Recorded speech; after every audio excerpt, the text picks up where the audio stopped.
You know what's funny? People think death is some grand, dramatic curtain call. A flash of light, a gasp, the end. But the truth is, death is quiet, subtle. It tiptoes in, starts in places no one watches. In the legs. That's right, the legs. The part of you that's supposed to move you forward, keep you standing, keep you running. But when the life starts leaking out, it doesn't scream. It stiffens, flows. You stop walking as far. You stop dancing. You sit longer. You tell yourself you're tired, overworked, drained. But you're not tired. You're being erased slowly. Death. So misunderstood. People expect it to crash in like a thunderstorm, tear everything apart with a bang, make a scene, you know? But that's not how it works. No. It's quieter, smarter, a little more patient. Doesn't kick down the door. Oh no. It creeps in through the cracks, the ones you pretend not to see. And the best part, it doesn't even need to work hard. You invite it in, with a snack, with every little lie you tell yourself in the mirror each morning, that you're fine, that this is just life, that pain in your legs, just age, just stress, just nothing. But it's something, all right. It's the beginning of the end, only you dressed it up in casual clothes. Pain doesn't just show up for no reason. It's a signal, a siren. Red lights flashing in the hallway of your body, but you put on noise-canceling headphones and call it Tuesday. It starts with tired knees, a little swelling, some stiffness, nothing worth screaming over, right? But it's not about the pain, it's about what it means. It's your body whispering, we're losing this fight.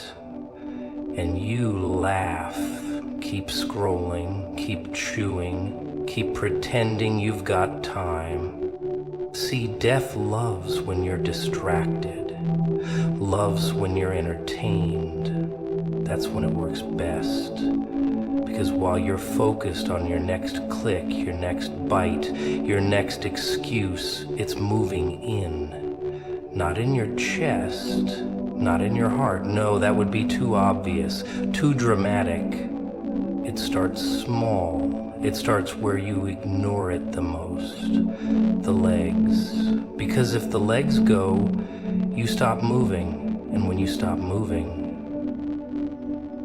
well, you start dying. And it all looks so innocent. Sit a little longer. Rest a little more. You've earned it, right? But you haven't earned peace. You've earned a warning, a red flag wrapped in fatigue. And instead of reading it, you fold it up, put it in your pocket, and walk right back into the fire, with your legs burning and your mouth full of what's killing you. And the worst part, you know. You've always known. You feel it when you wake up slower than before, when stairs feel steeper, when the ground feels farther away, but you still choose silence, still choose sugar, still choose slow poison served in comfort. Because death doesn't need to chase you if you keep walking toward it, one bite at a time, one I'll start tomorrow at a time. You talk about discipline like it's some superhero cape you lost in your childhood. You talk about health like it's a privilege for the rich. But the truth is you traded your strength for convenience. You sold your fire for flavor. You gave up your mobility in exchange for mouthfuls of decay. And now you pretend to be shocked when your body sends out the smoke signal. But here's the little joke life plays on you. It gives you a choice over and over again. And every time you pick the wrong one, you get just a little closer to the edge. But you don't fall. Not yet. You just lean. You lean with every skipped walk, every ignored symptom. Every night you say, I'll fix this later. There is no later. There is only now. And death? He's not running at you, he's walking because he knows you'll meet him halfway. You're not unlucky, you're not cursed, you're not a victim, you're a participant. You signed the contract. Every time you ate what you knew you shouldn't, every time you laughed off the pain, every time you told someone I'm fine when you weren't. You're the author of your own erosion, and you're writing the ending in crumbs and wrappers. You think a miracle is going to save you, that some pill or prayer will erase years of betrayal. But this isn't a movie, this is biology, this is war. And you've been losing because you stopped showing up. They say knowledge is power. Cute phrase, but what good is power if you refuse to use it? You know what kills you, you just hope it'll take its time. You hope maybe, just maybe, you'll get away with it. That you'll eat death in tiny doses and still live a full life. But death doesn't gamble. It collects quietly, on schedule, and he loves punctual people like you. The ones who never miss a day of self-destruction. You're not dying because life is hard. You're dying because you made it easy. Easy to choose the wrong thing. Easy to say just this once, every night for years. Easy to forget that your legs were meant for running, not rusting. But you don't need more time. You've had time. You need truth. You need to feel every single silent step that took you here. You need to stop pretending your pain is random. It's earned. It's honest. It's the only part of you that still refuses to lie. The question is, will you listen? Or will you wait until silence becomes the only sound left? You know what's funny? You wouldn't pour acid on a plant and expect it to bloom. You wouldn't serve garbage to a guest and say, bon appetit. But when it comes to your own body, your own insides, suddenly the rules change. Suddenly trash is treat and poison's just a guilty pleasure. You shove things down your throat like your stomach is a landfill, and then gasp when your body breaks down like a rusted out car in the middle of nowhere. It's comical, really. The grand delusion. You think you're getting away with it because your heart's still beating. But that beat, it's not victory, it's a countdown. See, food talks. It doesn't need a voice. It speaks through the way your joints creak, Your back aches, your mind fogs.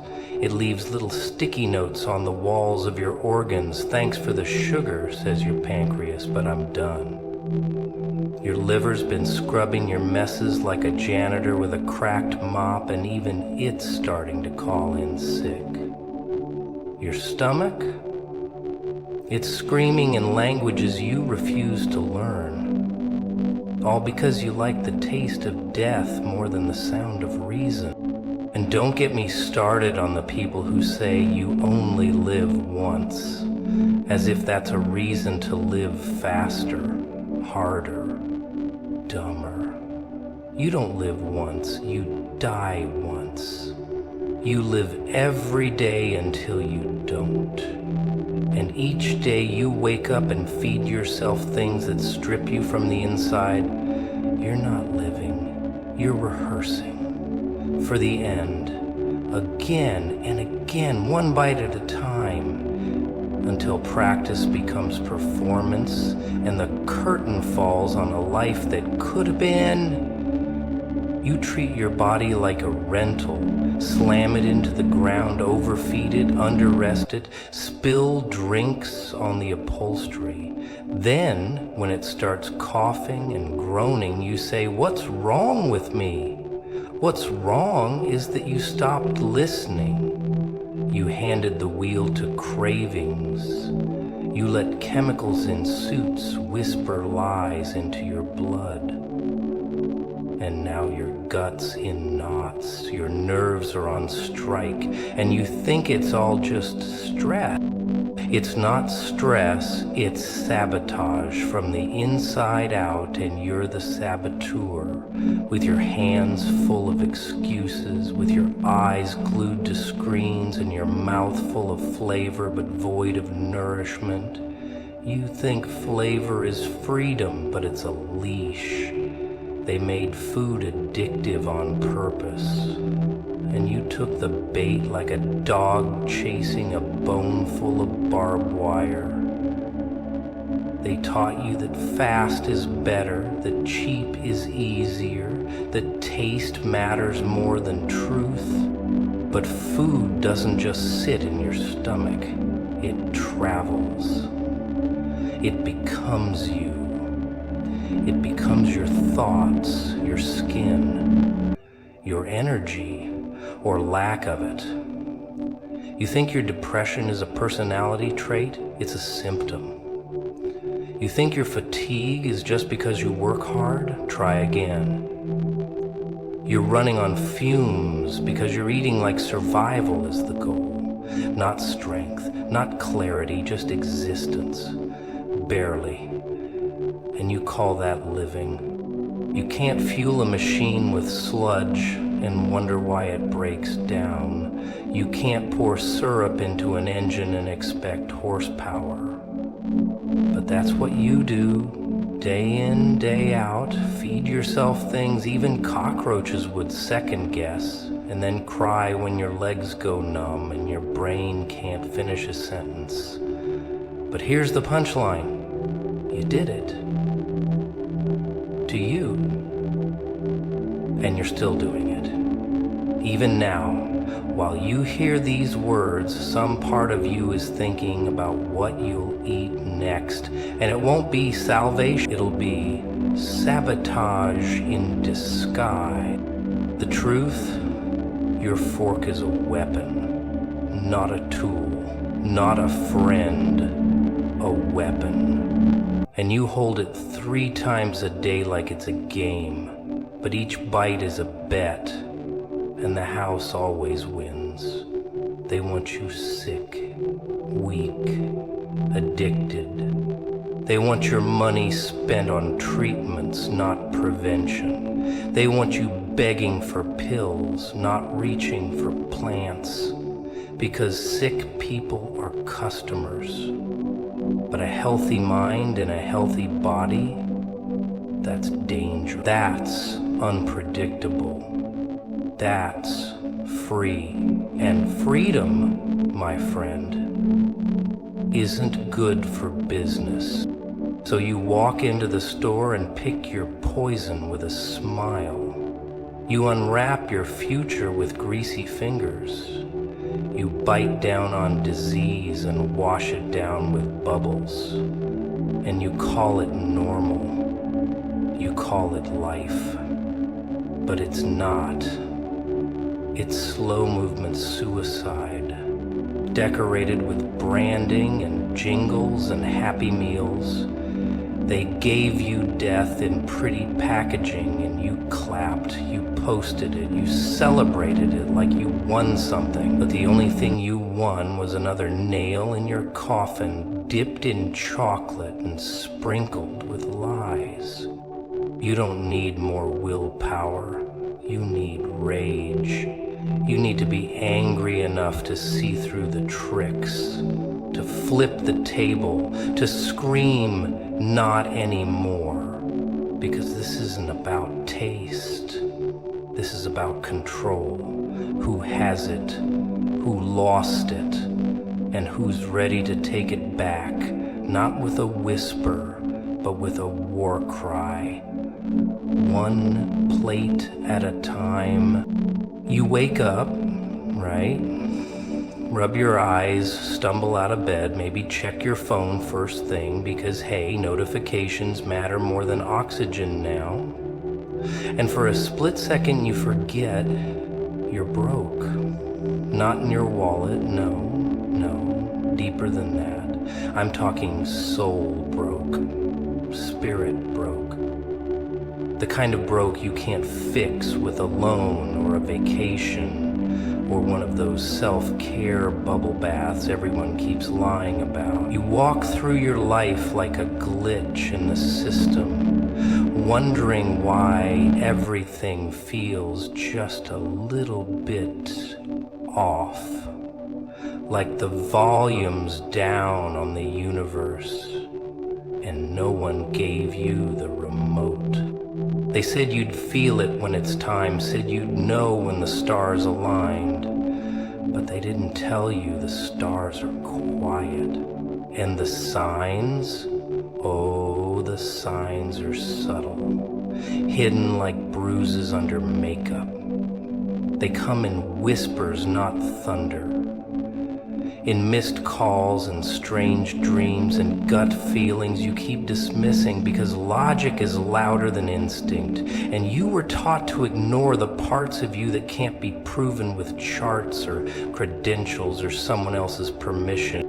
And now you sit in a room with 100 broken clocks all ticking out of sync and wonder why you can't find the rhythm, why things aren't clicking. But maybe, just maybe, it's because you walked past the signal.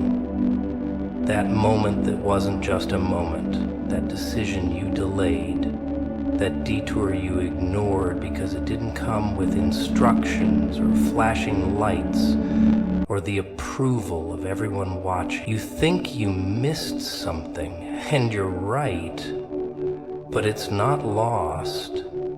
It's just waiting, like a scene paused in a movie no one's watching anymore. That's the thing about signs. They don't wait forever. They move, shift, disappear if you stare too long without acting. They knock politely, once, maybe twice. But if you pretend not to hear them, they stop knocking. And what do? You blame the world, the timing, the people who didn't believe in you. But deep down you know, it wasn't them, it was you. You who heard the call and didn't pick up. You who got the message and laughed it off because it didn't come wrapped in gold or dipped in certainty. You're not cursed, you're not unlucky, you're just distracted. The sign came, it might have looked like a stranger's words that hit a little too close, or a coincidence that felt a little too perfect, but you shrugged it off, didn't you? said maybe later, like time is something you own, like chances come with guarantees and second rounds. But life doesn't run on your schedule. It's got its own agenda, and it's tired of waiting for you to stop scrolling and start moving. People always think the sign is going to be something dramatic, fire in the sky, voice from the clouds. But no, it's quiet. It's in the pit of your stomach, in the tingle behind your eyes, in the stillness that doesn't make sense. It's in the person you keep bumping into, the dream that keeps repeating, the opportunity that looks too small to matter but feels too big to ignore. And it showed up. Right there, right then.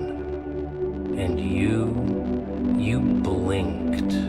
You hesitated. You waited for a better version, one with bells and whistles and applause. But signs don't come dressed for a performance. They come raw. They come honest. They come once.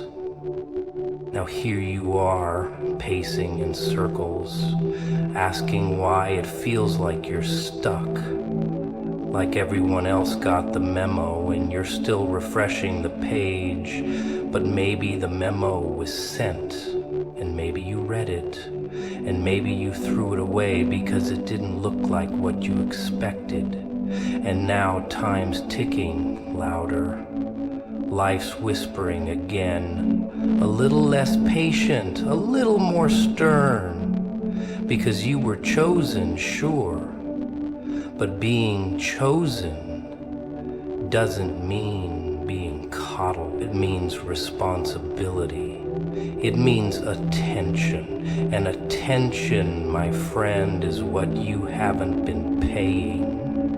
So the path is still there, faint, covered in dust and detours, but it's not gone. And the sign? It might come again, but this time it won't knock. It'll crash through the window if you're lucky, or it'll leave for good if you're not. Because there's nothing more tragic than potential with no action. A calling with no answer. A life built on missed moments and excuses dressed up like logic. So now what? Keep missing it? Or finally feel the sting of truth and do something before the silence becomes permanent and the sign walks away for good? Now we're getting somewhere, aren't we? Number 4, the forgotten chapter. The part they skip in the fairy tales and gloss over in the sermons. You want the prize, the glory, the arrival, but not the process. No one wants the crawl, the silence, the nights when you talk to the ceiling like it owes you answers. They told you to be patient and you rolled your eyes like patience was for the weak, like waiting was beneath you. But here's the secret. The miracle isn't in the moment it shows up. It's in the stretch of time right before. The waiting room of life, where most people lose their minds and forfeit their destiny. See, this is where most fall off, right here. This space between the almost and the not yet. Where things look the same every day, where hope starts to taste stale, where you scream into the void and it just echoes back your own doubt. You start thinking maybe it was all a joke, maybe you were wrong to believe, maybe you imagined the whole thing. And that's when the game gets dangerous. Not when you're failing, but that's when people start building cages out of logic and call it being realistic. That's when they shrink their dreams down to fit their fear and sell themselves on safety. You were given something rare, Not money, not fame, not followers. Vision. And vision is a burden, darling, not a gift. At least, not right away. Because once you see it, once you feel it, you can't unsee it. And then you're stuck walking around with a blueprint for a house you haven't built yet. And people keep asking why you're carrying bricks through the desert. They laugh, they whisper, they wait for you to quit. And maybe, some days, you want to.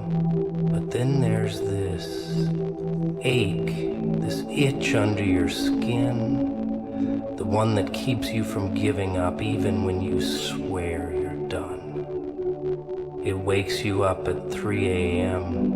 It ruins your taste for mediocrity. It haunts you every time you try to settle for less. That right there, that's the evidence. The sign you're still chosen, still called, still in the running, even if your feet are dragging and your breath is short. People love to talk about arrival, but no one tells you that arriving somewhere worth being usually involves getting lost first, or that the map you were given might burn up halfway through the journey. And you'll have to finish with nothing but instinct and bruises and a laugh that sounds a little too unhinged for polite company. But that's what makes the story worth telling. Not the ending, but the part where you kept walking when everyone else sat down. You ever wonder why it's taking so long? Why the promise hasn't shown up? Maybe it's not because the universe is slow. Maybe it's because you're still being made into the version of you that can actually hold the thing you've been praying for. You say you're ready, but are you really? You want the throne, but have you learned how to rule? You want the money, but can you handle the weight of wealth without it crushing the parts of you still clinging to scarcity? You want the love, but will you know how to keep it when it isn't wrapped in butterflies and fireworks? That's the real joke. You think the wait is punishment, but it's protection. You think the silence means no, but it might be a pause button pressed by something bigger than you, because handing you the miracle too soon would have ruined you. You're being taught how to carry gold without it turning you greedy, how to be trusted with the kingdom without becoming a tyrant, how to finally receive without self-sabotaging halfway through. And all the while, people around you are watching. Oh, they don't say much, but they see you, and they're waiting too. Waiting for the moment you explode or disappear or give up so they can say, "Told you so." But when you don't, when you keep going, when you show up one more day with nothing but cracked hands and a stubborn smile, that's when things start shifting. Not on the outside, no, not yet, but inside. That's where the ground moves first. That's where the roots grow. And roots don't get applause. They don't trend, but they hold the weight when the blessing finally arrives. So the test isn't in the waiting, it's in who you become while you wait. Whether you grow bitter or better, whether you numb yourself or feel everything, whether you sit down or stand up, even when your knees won't stop shaking, because the miracle It's not just what you'll receive, it's what you'll survive to become someone who won't waste it when it finally knocks on your door. You want to talk about destiny, do you? Purpose? Calling? That little fire inside your chest that burns even when the world dumps its coldest buckets of doubt over your head? You think you're the only one who ever felt like maybe, just maybe, you were built for something more? That kind of thought doesn't come from nowhere. It's sewn into your bones, like a code, like a glitch in the system that won't shut up. And every time you try to live a normal life, it screams louder, doesn't it? Every time you clock into that job you hate, or scroll past someone doing what you know deep down you could do better, it pulses behind your eyes. But here's the catch. Everyone wants the crown until they realize it comes with a price tag most can't afford. The isolation, the discipline, the inner chaos. No one tells you that being chosen feels an awful lot like being forgotten, until the moment you're not. And by then, you've already walked through so many storms, you're dripping with silence and fury. You learned to smile in rooms where your soul was screaming. You mastered the art of pretending like everything's fine while your dreams bled out behind your back. You want the truth? Fine. The truth is, being chosen means being refined, scraped, peeled. You lose people. You lose comfort. You lose versions of yourself you thought were permanent. And still you keep going, not because you're strong, not because you're fearless, but because something inside you refuses to die quietly. Because even when you're on your knees, choking on disappointment, there's still a whisper, not a shout, not a sermon, a whisper that says, keep moving. People see the end result, the applause, the spotlight, the miracle. They don't see the nights you prayed with clenched fists and bloodshot eyes. They don't see the opportunities you missed because your heart wasn't ready. They don't hear the thoughts that echo through your skull when the world goes to sleep. You learned to walk with wounds that never healed properly, and you still smiled. Not because everything was okay, but because you decided to be dangerous anyway. You ever notice how the world teaches you to be quiet when you're hurting? Keep it cute. Keep it clean. Don't make them uncomfortable. But when you're chosen, you can't fake peace. You can't mask that kind of internal war. It's all over your face, in your walk, in your eyes. There's a madness to people like you. Not the kind that destroys. No. The kind that resurrects. The kind that says, I will rise.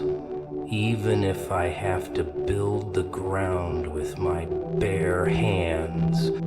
They'll say you changed, of course you did. You had to. Staying the same would have killed you. And the old version of you, the one who cared too much about what they thought, the one who asked for permission to shine, you buried that one, gave it a quiet funeral with no tears. Because you realized no one was coming to save you. Not the system, not the applause, not the empty affirmations. You saved yourself piece by piece, scar by scar.